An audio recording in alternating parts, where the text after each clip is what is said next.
Existen palabras o expresiones que son muy recurrentes y de las que probablemente has abusado más de una vez. No te preocupes porque tu caso no es el único. Este tipo de palabras viciadas son muy propias del lenguaje oral y por tanto muy utilizadas. ¿Quieres saber cuáles son?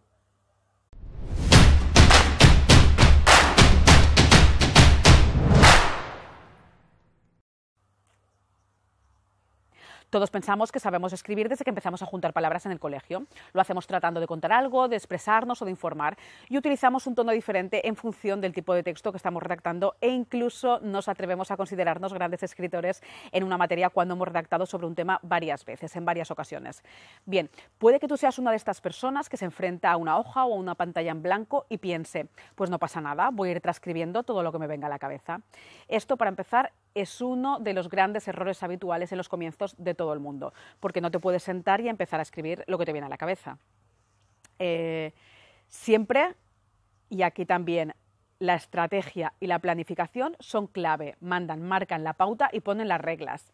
No podemos escribir cualquier cosa igual, con el mismo tono, las mismas expresiones, el mismo vocabulario. No podemos sentarnos delante del teclado y empezar a poner lo que nos viene a la cabeza, empezar a transcribirlas. Debemos tener siempre en cuenta que escribimos para quién lo escribimos y cómo lo escribimos. Debemos mantener nuestra voz, ese tono que nos hace únicos a cada uno de nosotros, y no debemos confundir esto nunca con la escritura automática o la redacción de ideas tal y como nos pasan por la cabeza, una lluvia de ideas. Existen algunas palabras que yo llamo palabras viciadas, que son esos términos a los que recurrimos demasiado para enfatizar una idea o un tono, como lo haríamos en una conversación oral, y que decimos, este es mi tono. Pues no, no es tu tono, es tu tono coloquial. Pero en la escritura, y más si es escritura persuasiva, no debes poner estas palabras porque están estropeando tus textos, están haciendo que pierdan fuerza. Este tipo de palabras, bueno, hay muchísimas, yo hoy te voy a hablar de 5 de estas palabras. El primero de estos vicios, de estas palabras viciadas, son los adverbios acabados en mente, que es un adjetivo con el sufijo mente. Deberían describir la forma en que se desarrolla la acción del verbo, pero acabas utilizándolo siempre para intensificar el adjetivo. Dices, por ejemplo, Yolanda ha hecho un trabajo estupendo, Yolanda ha hecho un trabajo estupendamente, por eso le han puesto un 10, o claramente por eso le han puesto un 10, se lo merecía, o tú dirías, obviamente se lo merecía. Además de que estás añadiendo ahí apreciaciones personales, particulares tuyas, estás abusando. No son palabras que son prohibidas, estos adverbios acabados en mente, pero tienes que utilizarlas con moderación, aprender a utilizarlas. La segunda palabra, o las segundas palabras viciadas, adjetivos delante del sustantivo, que se utilizan mucho para enfatizar en el lenguaje coloquial, pero que es un recurso lingüístico que normalmente se suele utilizar o para modificar el sentido de la frase, como por ejemplo, pues lo típico de que no es lo mismo decir que vives en la calle en medio o que vives en medio de la calle. Entonces, en este caso, obviamente está muy justificado, sí que se podría utilizar.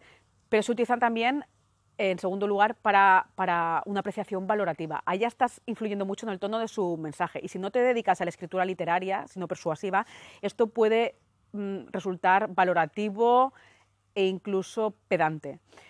Es, por ejemplo, en nuestra empresa te ofrecemos una atención exclusiva y personalizada, o en nuestra empresa te ofrecemos una exclusiva atención personalizada. Pues el primer caso sería mejor porque igual describes con 2 adjetivos el tipo de atención que ofreces sin añadir esa exclusiva adelante, que es como que queda más pedante. Es una fórmula sintáctica correcta, pero huye de ella si no eres poeta, si no estás escribiendo un texto literario. En tercer lugar, número 3. Son los superlativos, los mejores del mercado, imágenes súper impactantes. Tenemos un fantástico servicio de consultoría financiera, todo es súper. Este superlativo que se refiere a tu empresa acaba provocando rechazo. Tú seguro que de verdad piensas que tu producto es el mejor, inmejorable, que es súper, que es lo más de lo más, pero si lo expresas escrito con estos adjetivos, intentando persuadir a un cliente, no se lo vas a transmitir, sino todo lo contrario, le vas a transmitir más soberbia que otra cosa, porque es una valoración tuya que es súper. Entonces, en vez de decir que tus neumáticos son los mejores del mercado, puedes decir que tus neumáticos han ganado el primer puesto en resistencia según el último estudio de la Federación Automovilística. Por ejemplo, hay muchas formas de describir las bondades de una marca, solo hay que conocer a tu cliente, a tu público objetivo e intentar huir de esta grandilocuencia que te aleja más que te conecta a él. Cuarto lugar, la palabra etcétera. Está por todas partes, en el lenguaje coloquial, en blogs, en webs, en redes sociales, está por todas partes. Esto significa las demás cosas, del latín et caetera, las demás cosas, por lo que si acabas cualquier frase con las demás cosas, ya implica como ambigüedad, vaguedad. Y esto y las demás cosas.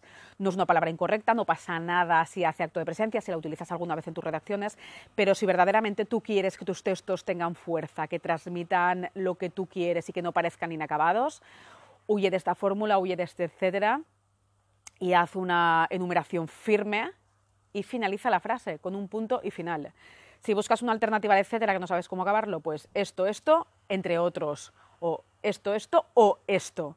Y punto.